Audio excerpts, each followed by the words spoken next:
Despite the fact that this is a wall of text, it should be reasonably interesting because this is talking about making new elements. And in general, that means ones that don't have the numbers of protons that we have now, that have more. So we end up trying to do things. I mean, people got all excited. They decided, hey, let's bombard elements with alpha particles. As a result, they ended up transmuting elements, which is something the alchemists, which is what chemists were called before they became more scientific, they were always trying to transmute lead into gold, and of course it never worked. But now we find out that if you can create these particles and slam them together, you can make new particles. So oxygen 17, and we bombard it with nitrogen. Then we can come up with a radionuclide not found in nature. And of course, where did this happen? We've had this sort of thing happen at Berkeley. Neptunium and plutonium, who have atomic numbers of 93 and 94, were created when U-238 was bombarded with neutrons.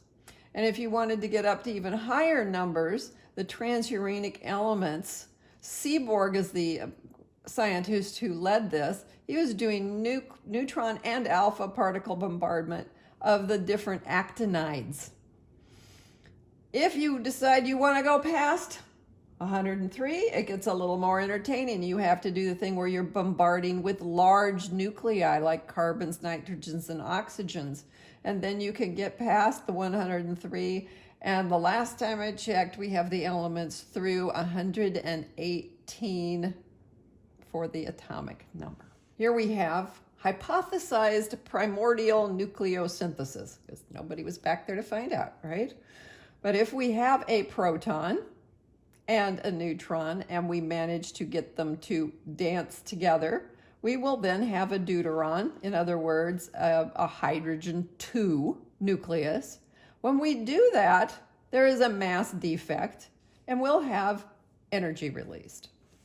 Similarly, if we have 2 of these deuterons, the hydrogen 2, and we get them to combine into a helium 4 nucleus, we will have a big release of energy. These are examples of fusion, where you're making more massive elements from lighter things.